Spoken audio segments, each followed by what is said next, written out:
I tried to recreate the time warp effect in Chungking Express.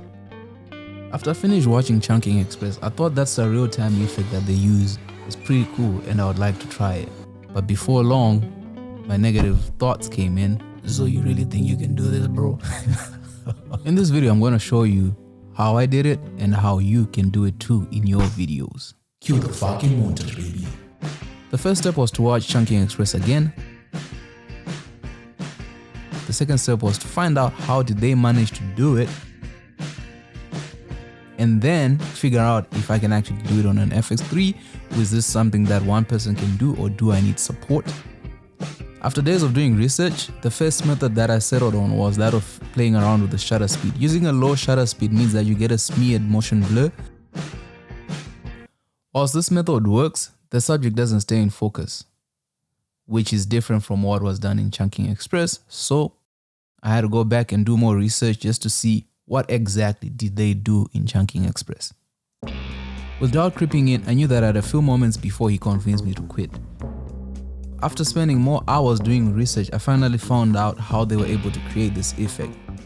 They managed to do this by using two cinematic techniques, the first one being undercranking and the second one being step printing. Combining the two gives you the effect that was made in Chungking Express. The good news is I could achieve undercranking in the camera.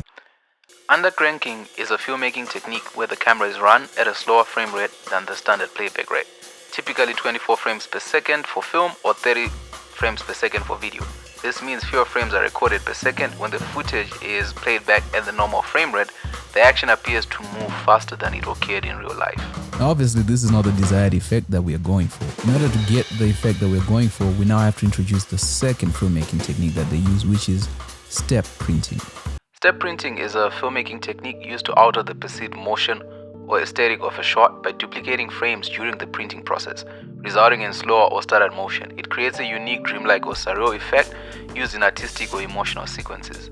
The scene is filmed at a standard high frame rate, for example 24 frames per second. In post-production or during printing, individual frames are repeated multiple times. When played at the standard frame rate, the repeated frames create a slower motion or strobe-like effect.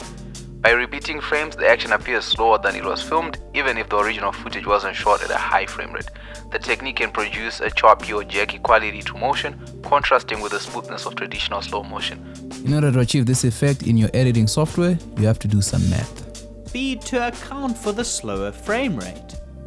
A playback speed of 24 FPS divided by your shooting speed of 6 FPS equals 4. In other words, to get back to normal speed, you need to step print each frame 4 times, or slow your footage down in editing software by 1/4, or 25%. With the research part done, now it's time to film. After filming myself by placing the camera on the tripod, I realized that I could not create the motion blur no matter how much movement I had in the shot. I went from walking to running, and still I could not replicate Chungking Express. After all that hard work, I knew I had to find somebody to film. And this for me is probably the hardest part about this whole process, because I don't really know a lot of people in Vancouver who are willing to join me for free.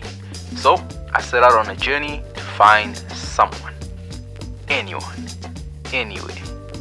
Day and night I searched and searched, and I could not find anybody, and I was getting worried that I'll not be able to get these shots done, because it's like, how do you even explain to somebody that, hey, I would like to film you because I'm doing an experiment based on Chungking Express. We have a lot of actors here, but they are not willing to devote their time to this because, you know, people need to be paid for their work.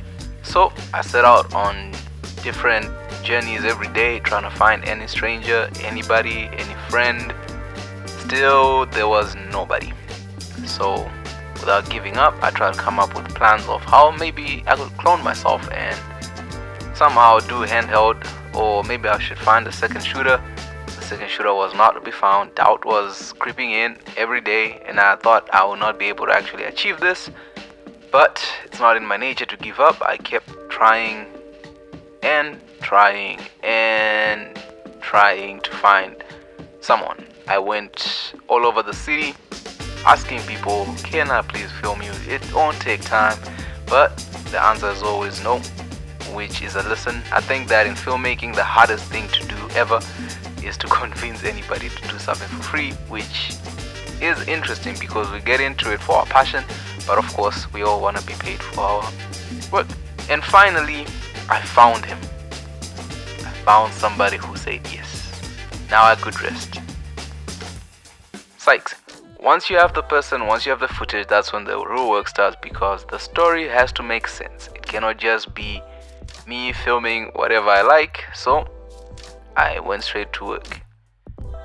I was editing. I think I edited this. It took me almost like 3 days, and yeah, I kept on doubting myself. I didn't know if this would work out. Please subscribe to the channel. Help me reach 1,000 subscribers, because when I finally got the footage, my computer started to smoke.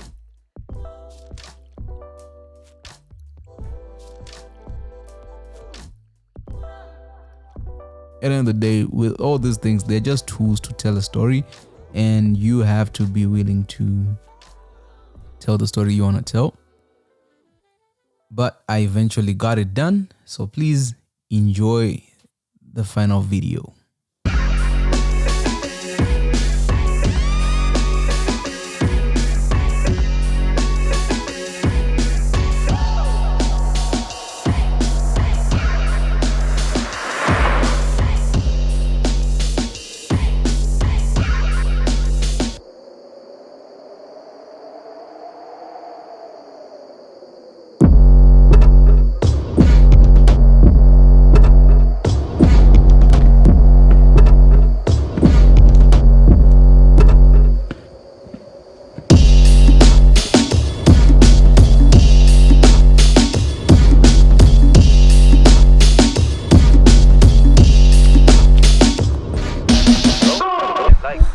Hello?